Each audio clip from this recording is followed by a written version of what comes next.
bars of Berlin, children play innocently over what was once Adolf Hitler's death tomb.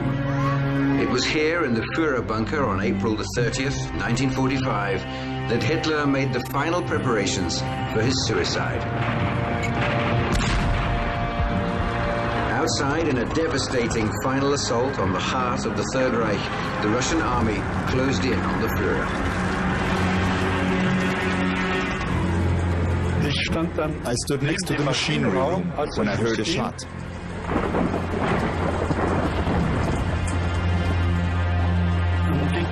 Then everything happened very quickly. I ran away out of fear, but I immediately came back down from the upper bunker. Just then, they were wrapping Hitler in blankets. Hitler's death brought to an end his dream of a 1,000-year Reich. It lasted only 12 years, but changed the world. The Führer was defeated by the Allies and by a man, once his partner, then his nemesis, a man who shared many of the same characteristics, Joseph Stalin. Stalin would continue his rule for 8 more years until March the 5th, 1953, when he died of a cerebral hemorrhage. Different endings to lives that were remarkably similar. Deprived childhoods, violent fathers, adoring mothers, problems with women, and paranoia. They were both mass murderers. Hitler was responsible for nearly 10 million deaths in the Holocaust, 6 million Jews, and hundreds of thousands of gypsies and homosexuals.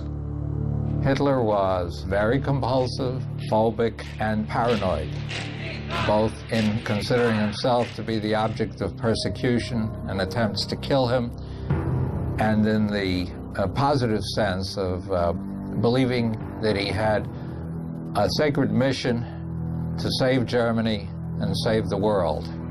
Stalin murdered more than 20 million of his own people, political opponents and innocent victims, who Stalin considered a threat. In an ordinary context, I think he would be judged mentally ill. I think he would be judged paranoid, although I don't think he suffered from a full-blown paranoid schizophrenia. How do you measure and explain such monstrous evil? One approach is a controversial new field of research, psychohistory. I used all fields of social science that I could pull something from. Psychoanalysis, behaviorism, experimental psychology in general, social psychology, anthropology, sociology. Hitler is often described as an enigma, and he is an enigma in many ways. There's a school of thought that argues Hitler was so evil we can never really understand him. But that's not the psychohistorian's point of view. We think that by the use of scientific psychology, we can plumb the depths and grasp his deeper meanings, his significance. In examining their lives, we found surprising similarities, beginning with childhood. Stalin was born in the Georgian village of Gori on December the 21st, 1879, christened Yosef Dzhugashvili. 3 siblings had died before his birth. His deeply religious mother nicknamed him Soso and promised to dedicate his life to God. Yosef's father was an abusive alcoholic who savagely beat his son, one time so severely that the boy had blood in his urine. His father was a drunken shoemaker who beat his mother, and Stalin got beaten up as a little child by trying to defend his mother. This had a lasting impression on him. Ever since childhood, he felt unworthy. As a result of these early childhood experiences, he had a low self-esteem, what's typically called inferiority complex. Yosef's physical characteristics didn't help. He never grew taller than 5 feet 4 inches, and his face was pockmarked from smallpox. His body was slightly deformed, the left arm shorter than the right, and rigid from a childhood accident.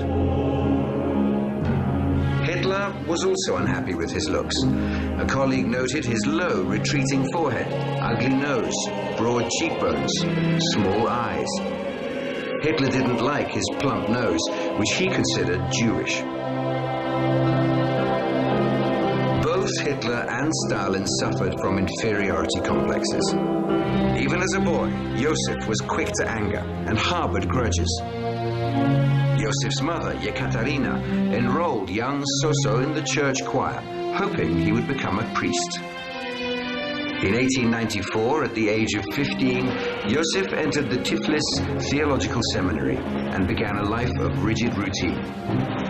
Josef's intelligence, prodigious memory, and talent for details impressed the teachers, but they also witnessed a stubborn, violent side.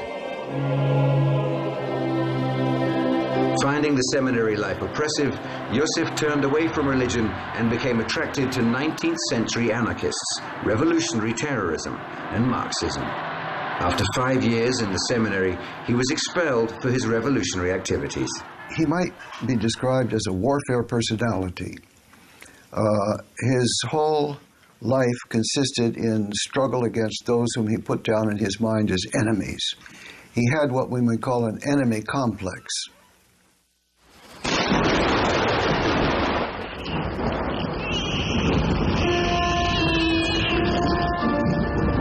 10 years after Josef's birth, on April the 20th, 1889, Adolf was born, also in a rural area, in Braunau, a small desolate town in Austria. His mother, Clara, was married to a moderately successful civil servant, Alois Schicklgruber, 23 years her senior. She was 18 years old when she gave birth to Adolf. Alois Schicklgruber, who later changed his name to Hitler, was a rigid, cold, strict disciplinarian who regularly beat young Adolf. When he was 10, Hitler decided to run away from home because of the beatings. His father caught him and gave him such a beating that he was in a coma for days, his life hanging by a thread. And that kind of experience instills the belief that one is evil, terribly evil. And later on, he used the German phrase, lebensunwürdige Leben, meaning living things that are unworthy to live. He classified large segments of the German nation as unworthy to live. And the idea, I believe, came from his own sense of himself.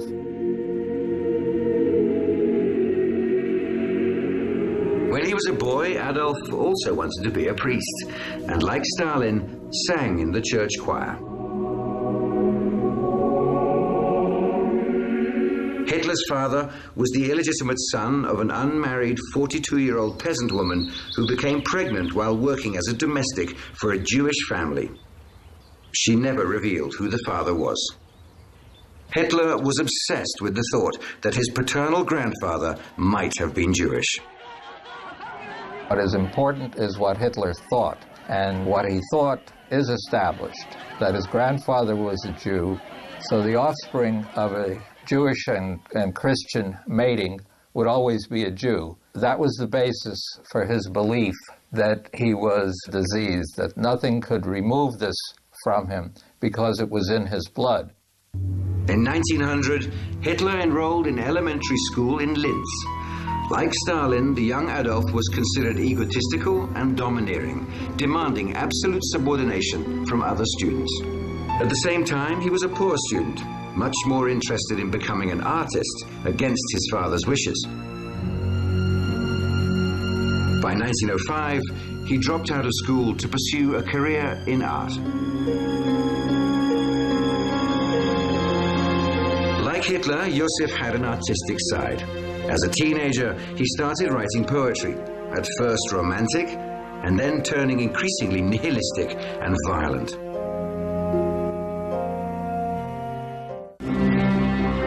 By 1900, when he was 21, Josef Djugashvili had turned from a life of religion to a life of violence. For the next 15 years, he lived the life of an active revolutionary, robbing banks and confiscating payrolls at gunpoint to raise money to overthrow the Tsar. In 1910, Joseph chose a new name, Stalin, which in Russian means man of steel. During this period, Stalin was arrested 8 times by Tsarist police and each time deported to remote rural areas in Siberia. He was always a loner, a very bitter and unpleasant person. You find this in memoirs of other revolutionaries who shared exile with him, that he never took part in their social activities. He was always apart and bitter and nasty. Stalin soon caught Lenin's eye as an effective and ruthless revolutionary. During the Russian Revolution in October 1917, Stalin wasn't a major figure, but he was ambitious and determined to rise to the top of the Communist Party. Stalin had defined himself as a revolutionary and knew exactly what he wanted in life. But Hitler was still searching for himself, and in 1907 moved to Vienna to pursue a career in art.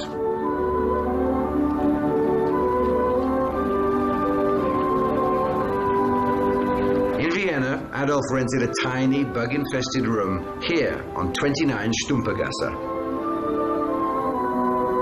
Living on a small inheritance controlled by his mother, he pursued his dream of entering the Academy of Fine Arts.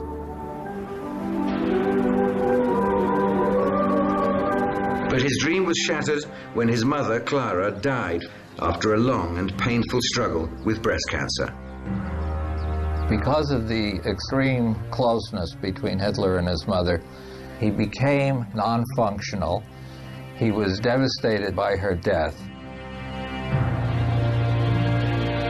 After his mother's death, to support himself, Adolf sold his paintings on the street. It is interesting that he only painted landscapes, never people.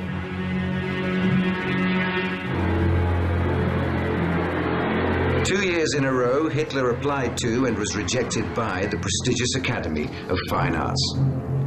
Because he was unable to draw humans, the Academy told him that he had no aptitude for painting.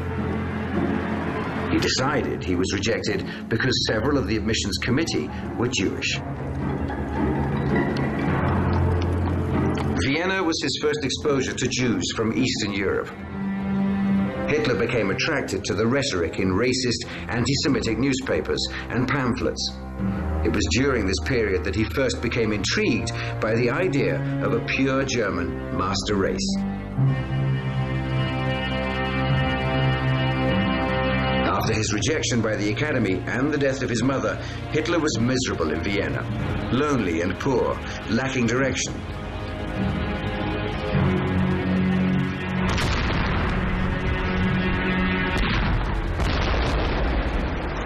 Finally, in 1914, with the outbreak of World War I, Hitler enlisted in the army and found his identity in battle, carnage, and death.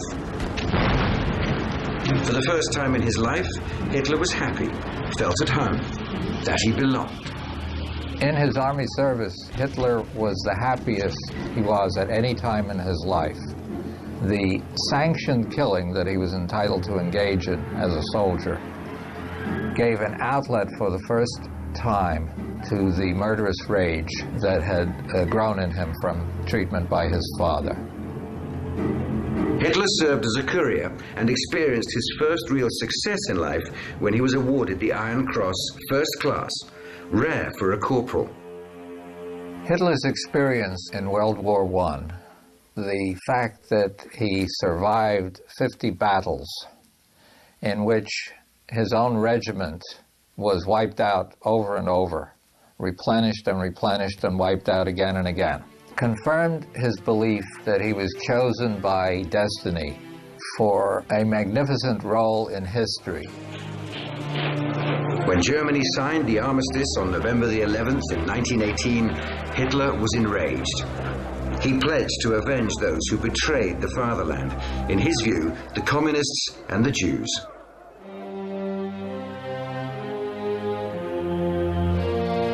The year 1924 was pivotal for Stalin. Fate intervened and gave him an opportunity to seize power. In 1924, Lenin had suffered a series of strokes. Knowing his death was imminent, Lenin warned the party to beware of Stalin. Lenin saw that something was wrong with this man. He saw that he was a problematic personality and that he was a dangerous person to achieve high office, and especially the very high top office that he, Lenin, had held as the recognized supreme leader of the Bolshevik Party and therefore of the Soviet state.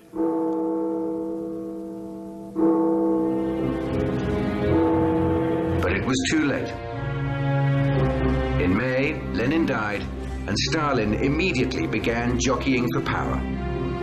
Driven by ambition, he outmaneuvered and intimidated potential rivals, using ruthless agents to do his dirty work. The system of agents around him who were constantly eliminating any potential political opponents was itself paranoid. The core, the center of the paranoia was Stalin himself, but he managed to recruit people who thought like him, people who saw enemies everywhere. Stalin once said, to choose one's enemy, to prepare every detail of the blow, to slake an implacable vengeance, and then go to bed. There is nothing sweeter in the world. The symptoms of paranoia appeared relatively early, not only during his dictatorship, but even before.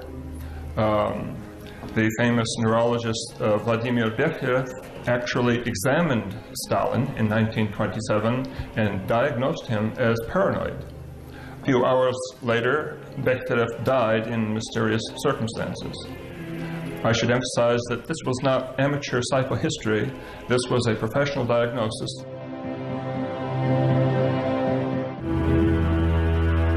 The same cruelty and sadism of Stalin's political life dominated his family life, especially his relations with his second wife, Nadia. His relation to this particular woman was terrible. He abused her, both psychologically and physically. Nadia was much younger, 17 when he was 40. She bore him 2 children, a son, Vasily, and a daughter, Svetlana. Stalin had another son, Yakov, from his first wife, Yekaterina, who died of typhoid in 1907, the same year that Hitler's mother died. He also humiliated and insulted his sons. Vasily became an alcoholic, and Yakov once tried to commit suicide. His abuse as a child was transmitted in the form of his abuse to his own children. Nadia was a good mother, both to her own children and to her stepson, Yakov. She was a member of an old Bolshevik family in Leningrad, and for him, he was one of the leaders of the revolution. And she looked up to him and had great belief in him. But Stalin was notoriously cruel to Nadia, insulting her in front of other people. Little by little, she became aware of his personal defects, his defects of character, which were shown in many ways at home. On November the 8th, 1932, Nadia and Stalin had a violent argument at a party in Moscow. He became furious and half-drunk, threw cigarette butts in her face. She got up and left, returning to their Kremlin apartment.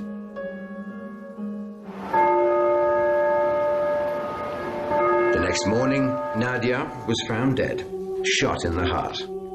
He either drove her to suicide or killed her himself. Historians have not been able to agree on exactly what happened, but hers was not a natural death.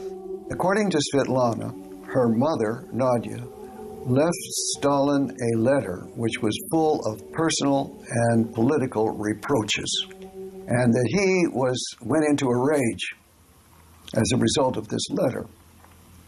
And when the funeral came about, he walked up to her coffin and then pushed it away. He never went to her grave at the Novodevichy Cemetery.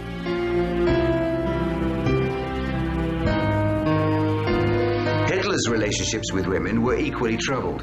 While he both revered and idealized women, he also treated them with contempt and degraded them. Because of his extreme closeness to his mother, together with his father's extreme brutality, he grew up with what is typical in the circumstances, an obsession with women and sex, together with extreme inhibition. After his mother, the most important woman in Hitler's life was his younger niece, Geli Raubal, who lived with Hitler in his Munich apartment. He idolized and worshipped her, but was extremely jealous of her relations with other men. In general, Hitler treated Geli as he treated most people he knew, in an overbearing, controlling, authoritarian way. Geli, however, was a very spirited person who regularly stood up to him.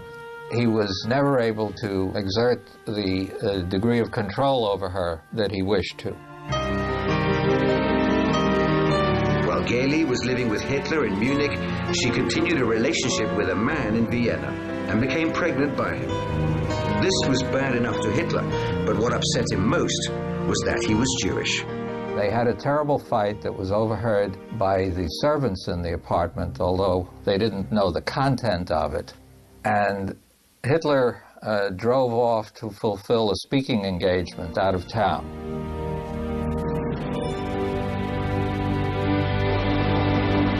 The next morning, Geli was found dead in Hitler's Munich apartment, victim of a gunshot wound to the chest.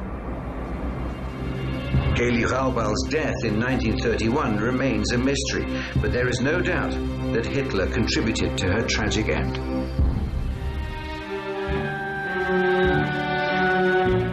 At the time of Geli Raubal's suicide, Hitler had also been seeing another woman, Eva Braun.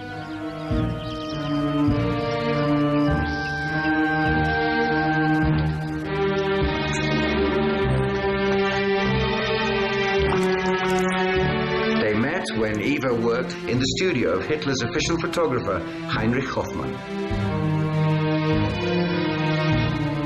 This is how Adolf Hitler first appeared to the 18-year-old Eva, working in Heinrich Hoffmann's darkroom. Eva became an ardent admirer of Hitler's charisma and was fascinated with Hoffmann's photographs. Eva Braun quickly fell in love with Hitler. She wanted to marry him. She wanted to have children with him. He was dead against both of those things. Hitler considered Eva the ideal German woman. In his words, cute, cuddly, and naive. But he never took her out publicly.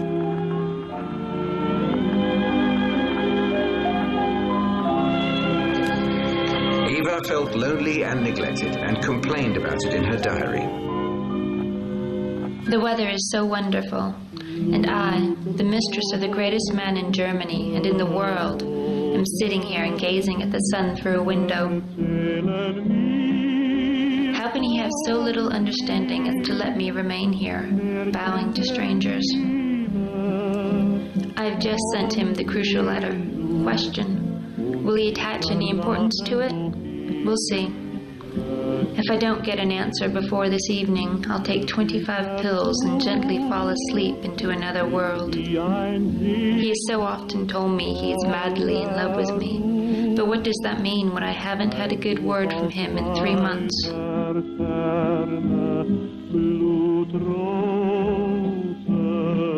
She attempted suicide a couple of times out of despair, and one time he asked the doctor who came in after she tried to kill herself whether this was a genuine suicide attempt or only a trick to win his sympathy. The physician assured Hitler that it was a genuine attempt, and he was touched by that. Hitler kept his distance from Eva and never displayed any affection toward her, or any woman for that matter. He had said over and over again, "I am married to Germany."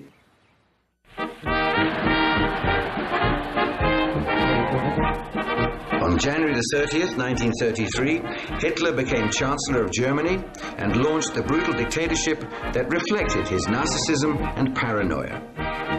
He immediately created a police state and used his dreaded secret police, the SS and Gestapo, to enforce it. To strengthen his grip on the Nazi Party, Hitler eliminated his political rivals and so-called enemies of the state. Whoever knew how to read, and whoever had read Mein Kampf, should have known where it would lead. National Socialism excluded all those who thought differently. Locked them up, exploited them, and even murdered them in masses. Simply because they did not want to succumb to the system. Einfach weil sie nicht dem System sich unterwerfen wollten.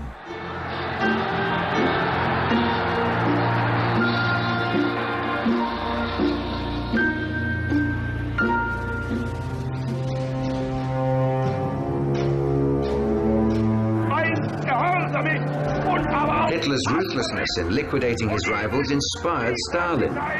Despite the blind worship of the masses and his total control of every aspect of Soviet society, Stalin was morbidly suspicious and saw enemies everywhere. He even turned on old friends. There was a very popular party boss in Leningrad, Sergei Kirov. And many of them who thought that Stalin's time had gone, that he should be removed from the Secretary General role, thought that Kirov should be his successor. Sergei Kirov remained loyal to Stalin, and in 1934, at the 17th Party Congress, lavishly praised Stalin. Stalin loved Kirov and knew he was loyal, but he had become too popular for Stalin's liking. On December 1, 1934, in Leningrad, Kirov was assassinated. And from all that we know now, it seems beyond serious doubt that Stalin was responsible for this crime.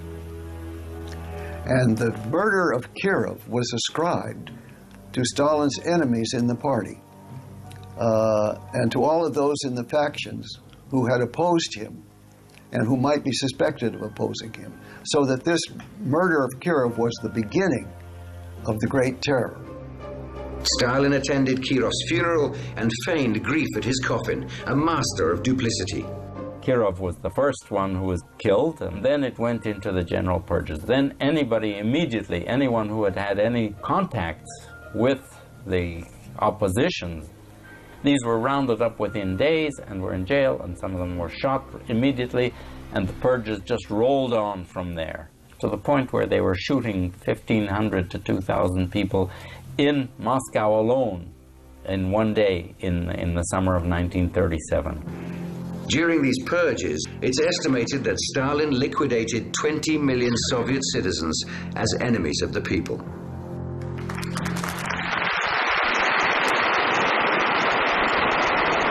Members of his own governing group, the Politburo, were so afraid of him that no one dared to be the first to stop clapping for Stalin.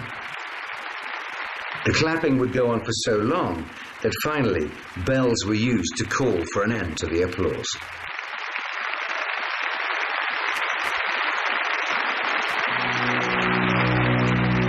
Stalin eliminated enemies, or imagined enemies, both literally and figuratively. Take, for example, Trotsky. There is the famous photograph of Lenin giving a speech, Trotsky standing over on the other side of the platform. Later on, Trotsky disappears. Stalin arranged for Trotsky to disappear both in that photograph and later on in real life when he had him assassinated. Anyone liquidated by Stalin's regime was, on his orders, removed from historical records forever and their photos destroyed. Not even posters were exempt.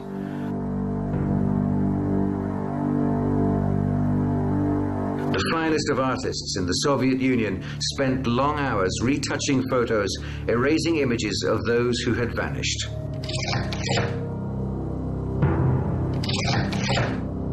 The photographs and the retouching of the photographs just demonstrate a sort of like a second death. For 30 years, photo historian David King has assembled the world's largest collection of photographs, posters, and paintings from the Soviet era and documented Stalin's perfidy. what you're really seeing is a second death. The first death at the hands of the secret police, and the second death is a death concerned with elimination from the media. This second death was just as powerful and final as the first, because normally one has remembrance of people who have died, and with this it was the idea was to eliminate that they had ever existed in the first place. And the results of retouching of these faces becomes very, very strange and macabre indeed. Not only were they splashed with India ink, but they were also hacked with razors, scissors. The more aggressive the retouching, I think probably contributed to the fact that you would be considered to be a better Stalinist.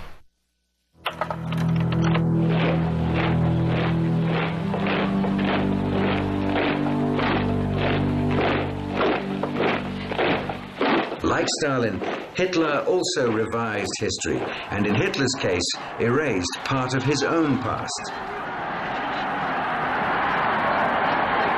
On March the 11th, 1938, enthusiastic crowds greeted the Führer as he annexed Austria and made it part of the Third Reich.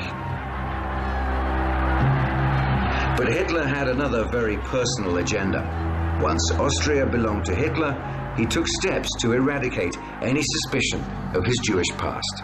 One thing Hitler, from the very beginning, sought to do was to cover up the evidence of his past. And so, by doing so, he caused a lot of rumors and myths to be projected upon the blank space of the past that he tried to erase. Like Stalin erasing photographs, Hitler eradicated the Austrian village of Dollersheim and a dark secret that had haunted him for years. The birth registry of Dollersheim held the birth certificate of his father, who Hitler suspected was the illegitimate son of a Jew.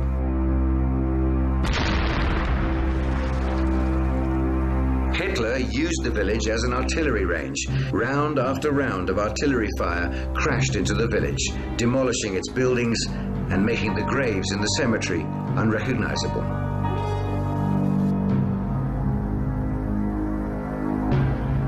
You come upon this sort of ruined church with just some hollow walls standing, and it seemed to me in some way a metaphor for the ruin of the absence, the vacancy of the historical record on Hitler's past. By obliterating the town, Hitler erased suspicion of his own Jewish blood.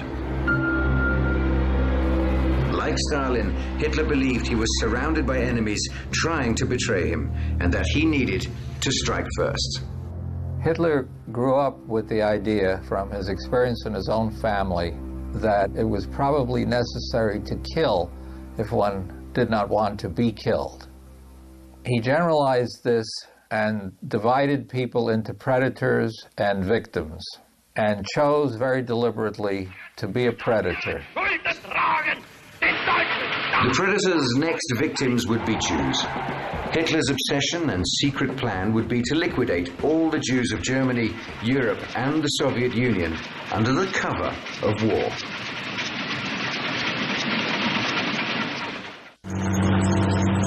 Hitler's secret agenda had always been to attack Russia.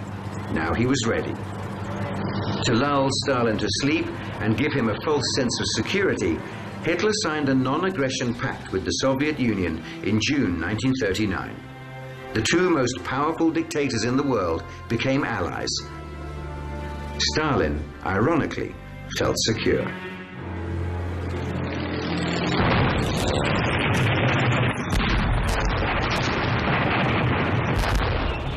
On the morning of June the 22nd, 1941, Hitler launched Operation Barbarossa, the invasion of Russia.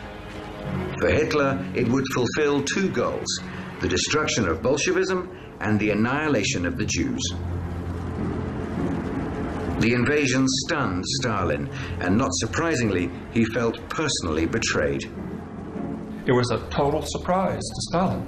And he was very disoriented as a result, and for the next several weeks he went into a kind of nervous breakdown, and people had difficulty contacting him, getting him to understand what was happening.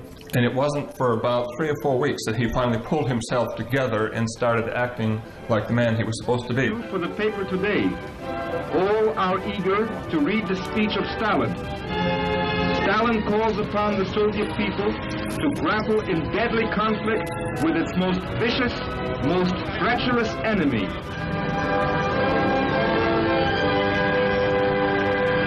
In late 1941, Operation Barbarossa appeared to be a smashing success. Hitler was jubilant. But Providence did not favor the Führer, and ironically, the beginning of the end came 15 months later in a city called Stalingrad. Here, the symbolic showdown between two men of iron came to a head. In September 1942, the Germans launched an all-out land and air attack on Stalingrad. Stalin issued an order. Any soldier that surrendered would be considered a traitor. Retreating soldiers were shot. If they were commanding officers, the family members should be subject to repression. As it turned out, he himself had a family member who was an officer, and this was his son, Yakov. Stalin's son, Yakov, had joined the army and was taken prisoner by the Germans. At one point, the Germans may have thought they could offer to exchange Yakov for some high-level German officers who had been taken prisoner by the Russians. And some kind of an offer was made, to which Stalin is believed to have said, "I have no son named Yakov." The Russians held on and launched a massive counterattack of 1 million men, encircling the German 6th Army. In 1943, Hitler was defeated at Stalingrad, and the German army would never recover on the Eastern Front. But even though Hitler was losing the war, he was still determined to exterminate the Jews. When things were hanging precariously in the balance on the Eastern Front, Hitler, given the choice between allocating troops and trains to reinforce the German armies fighting off the assault of Stalin's Red Army and allocating those troops and trains to carrying Jews to the death camps, Hitler withdrew troops and trains from the Eastern Front in order to more swiftly and efficiently carry out the murder of the Jews. By now, in 1943, Hitler was a very sick man. After his defeat at Stalingrad, Hitler became increasingly dependent on amphetamines. Each morning, his personal physician, Dr. Theodor Morell, gave him an injection. Throughout the day, Hitler treated himself with oral amphetamines. At night, he took barbiturates to sleep. As the war went on, the Führer became more and more dependent on Dr. Morell. New information obtained from Hitler's medical records reveals that he showed signs of drug toxicity, which affected his judgment. He became increasingly more paranoid.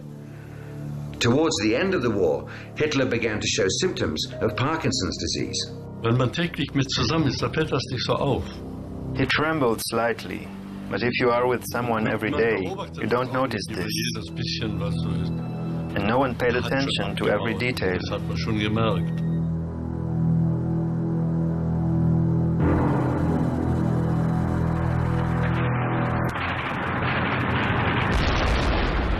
As the Red Army overwhelmed Berlin, Hitler was hiding deep inside the Führer bunker beneath the Chancellery.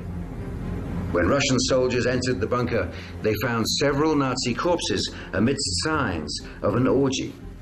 In the courtyard were the charred bodies of Eva Braun and Hitler. Inside, on the Führer's desk, the Russians found a folder with 42 of Hitler's paintings of pastoral Austria, and an album of prized snapshots. Inside, a photo Hitler had been carrying with him all his life of his mother Clara.